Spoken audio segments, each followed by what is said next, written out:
ஐயா 6 பார்ட்டிஸ் இருக்கு இந்த கூட்டணியில. இதுல வோட் டிரான்ஸ்ஃபர் வந்து எவ்வளவு கான்ஃபிடென்ட்டா இருக்கீங்க?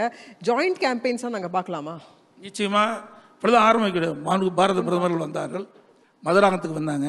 அப்பொழுதே எங்கள் கூட்டணியில் அங்கம் வைக்கின்ற கட்சிகள்லாம் மேடையிலே தோன்றி காட்சியளித்தார்கள்.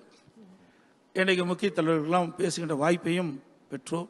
ஆகவே நாங்கள் ஏற்கனவே தேர்தல் பிரச்சாரத்தை தொடங்கிவிட்டோம்.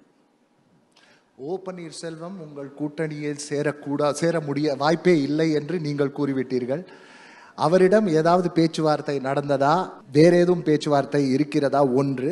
இரண்டாவது கேள்வி, டிடிவி தினகரனின் விசுவாசிகள் எடப்பாடி பழனிசாமிக்கு வாக்களிப்பார்களா?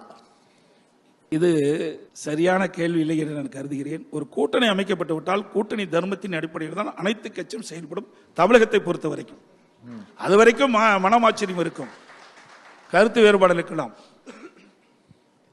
கூட்டணி அமைக்கப்பட்டு விட்டால் அதையெல்லாம் மறந்து தேர்தலிலே யார் வேட்பாளர் என்று பார்க்க மாட்டோம். கூட்டணியில் யார் நின்றாலும் அவர்களை வெற்றி பெறுவதுதான் கூட்டணி தர்மம். அதைத்தான் அதிமுக இதுவரை கடைபிடித்திருக்கிறது. அதே போல தமிழகத்திலும் பல கட்சிகளும் அப்படித்தான் கடைபிடித்து வருகின்றது. அதில் எந்தவித குழப்பமும் தேவையில்லை.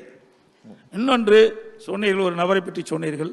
ஏற்கனவே அவர் கட்சி விதிகளுக்கு புறம்பாக நடந்த காரணத்தினால் பொதுக்குழு நடைபெற்று பொதுக்குழு ஏகமனதாக அவரை அடிப்படை உறுப்பிலிருந்து நீக்கப்பட்ட காரணத்தினால் அவர் நீக்கப்பட்டவர் தான்.